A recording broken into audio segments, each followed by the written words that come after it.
Sabe aquela situação? A pessoa faz tudo certinho. Anos de terapia, lê todos os livros de autoajuda, busca o autoconhecimento. A promessa é de encontrar clareza, né? Mas no fim das contas, a sensação é de estar espiritualmente cada vez mais perdido. Parece um contrassenso, mas é uma realidade para muita gente. E é exatamente esse fenômeno que a gente vai analisar hoje. Pois é, o cenário é esse. Anos de esforço, pilhas e pilhas de livros, uma vontade sincera de melhorar de vida. Mas lá no fundo, a alma continua parada, sabe? Estagnada, confusa. Todo esse esforço parece que não leva a lugar nenhum, como se fosse um beco sem saída. A grande pergunta é, por quê?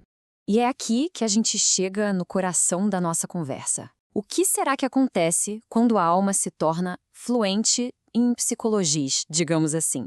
Mas no meio do caminho, ela esquece a língua de Deus. É uma pergunta, nossa, muito poderosa. E a resposta pode ser bem surpreendente. Então, nosso primeiro ponto é entender o que a gente está chamando de uma fé desconectada. A questão aqui não é um abandono claro da fé, não é isso. É uma mudança bem sutil, quase que imperceptível, no jeito como a vida começa a ser interpretada. A chave está toda aqui. O coração é discipulado por outra narrativa. Mesmo que a pessoa continue indo à igreja, continue orando, a estrutura principal que ela usa para entender as próprias lutas, as dores, as escolhas, essa estrutura, bom, já não é mais a mesma. Ela foi trocada silenciosamente. E isso nos leva direto para a nossa segunda parte, que dá nome a esse fenômeno todo: o coração psicologizado. Para a gente entender bem isso, vamos usar uma ideia de um conselheiro chamado David Powlison, que, olha, diagnosticou essa mudança com uma precisão incrível. Então, o que seria um aconselhado psicologizado? Bom, de forma bem simples, é alguém que, na essência, interpreta tudo, seus sofrimentos, suas escolhas, seus conflitos, usando categorias terapêuticas. A lente bíblica, que antes era a principal, fica de lado. É como se trocassem o dicionário da vida, entende?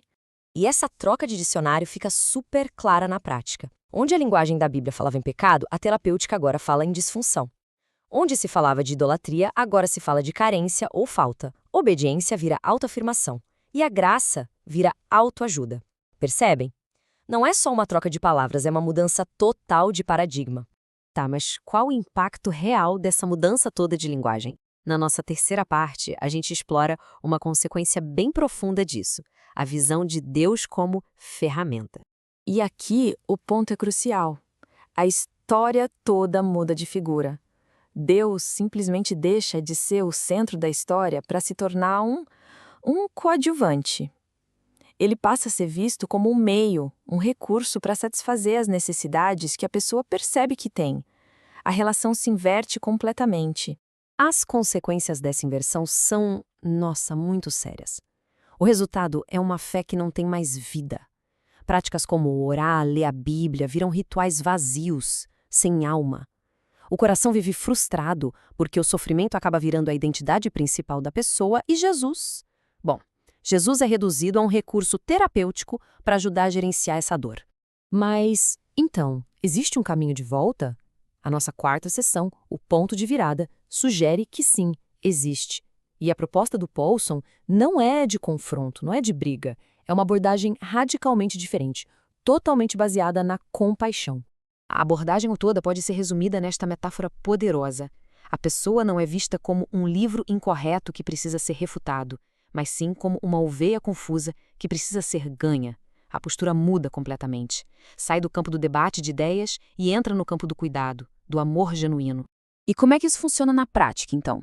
O processo tem 3 passos que são essenciais. Primeiro, ouvir com amor, com interesse de verdade.